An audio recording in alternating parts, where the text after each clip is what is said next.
Hey guys, welcome to the Black Film Guild, and today I want to talk to you guys a little bit about focusing. So this is critical to film, and I want to make sure that you guys have the tools that you need in order to make sure that you're focusing properly when you're shooting your field. So I want to get started just to let you guys know that the two cameras that I'm going to be showing you or giving you information about are going to be the C300 Mark II, which is what I'm shooting on now, and then the 5D Mark III, which is a DSLR. So a lot of the feedback that I've received is that a lot of people are using DSLRs out there.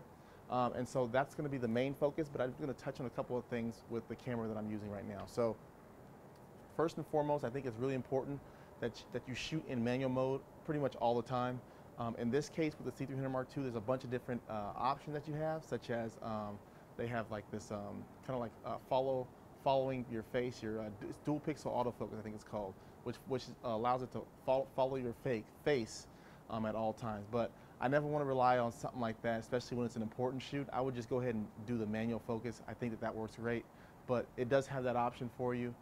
It also has a focus assist, which I think is really cool, which I use regularly. Pretty much what that means is that it has this kind of like these arrows that kind of show white, and when you get in focus, they come together and they turn green, which is super cool.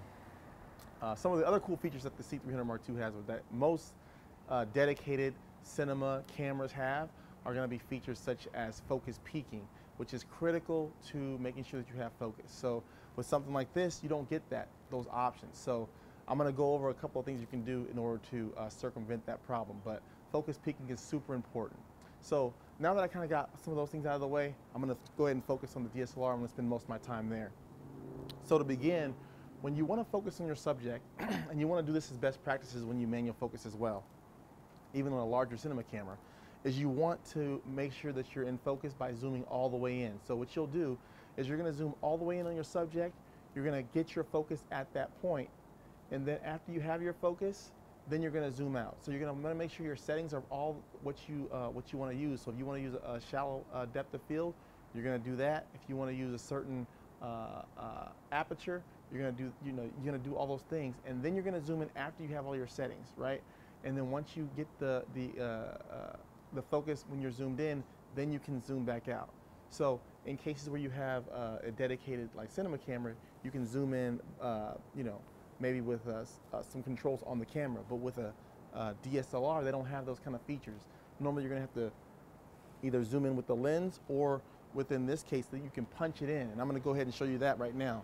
So as you can see here, here's the picture right here, and I'm right now I'm at an f1.8, so it's completely blown out. So when it's blown out like this, so if you want to double your frame rate, remember what we talked about last time, you want to double your frame rate. So if I'm shooting at 30 frames a second, I want it to be at 60, right? So shutter speed to be at 60.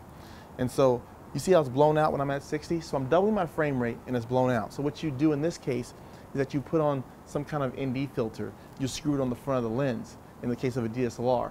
Now the good thing about some cinema cameras like the one I'm using now is it has built-in ND filters. And what that allows you to do, you don't have to screw it on and screw it off and play around with that stuff. It's already built in.